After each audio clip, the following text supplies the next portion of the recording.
Ever heard of an empire so big? They thought it would never fall? Well, spoiler alert, it did.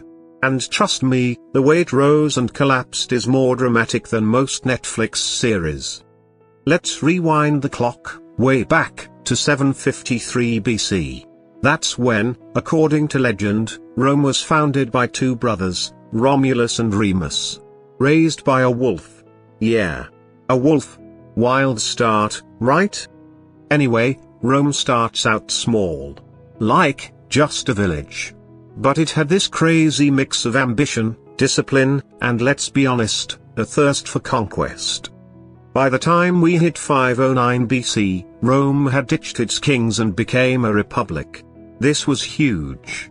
Power was now in the hands of elected officials. The Senate. The people. Well, mainly rich people. But hey, it was progress.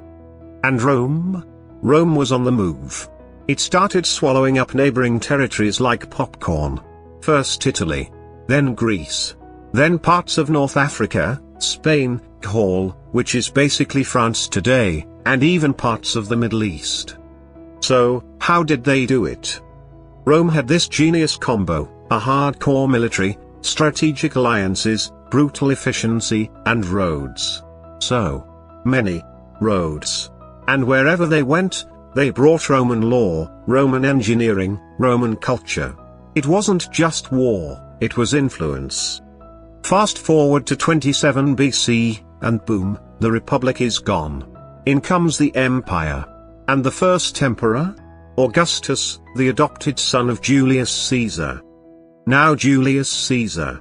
He's a whole story by himself. A military genius. Loved by the people. Hated by the Senate. He gets stabbed 23 times by his so-called friends. Brutal. But his death? It triggers the fall of the Republic and the rise of the Empire. Under Augustus, Rome reaches peak power. Peace, prosperity, and all roads literally lead to Rome. It's called the Pax Romana, 2 centuries of relative peace across the empire.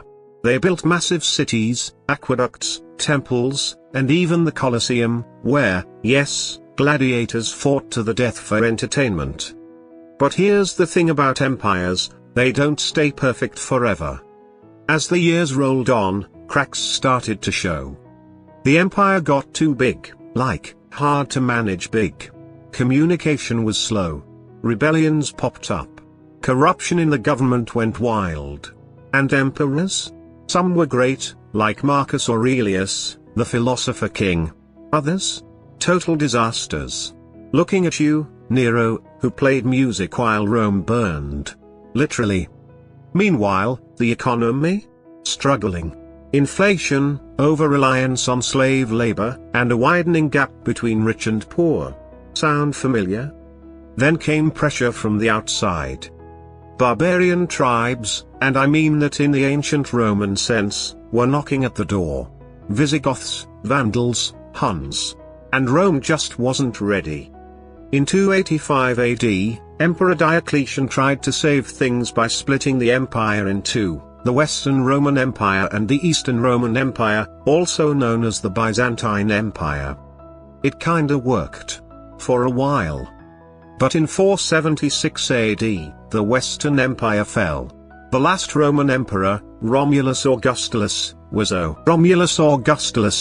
overthrown by a Germanic king named Odoacer. And just like that, Rome was no longer Rome. But wait, did it all just disappear? Not really. The Eastern Empire, aka Byzantium, kept going for another 1,000 years, until 1453. And the legacy of Rome? Still everywhere. Our legal systems. Our architecture. Our languages. Even how we think about power, politics, and government. Rome didn't just fall. It transformed. It influenced generations. It became the foundation of the Western world. So yeah. An empire built by wolf-raised twins, fueled by ambition, torn by power, and remembered forever. History doesn't get much more epic than that. If you found this as mind-blowing as I did, Hit that like button, subscribe for more ancient stories, and drop a comment, what part of Rome's rise and fall surprised you the most?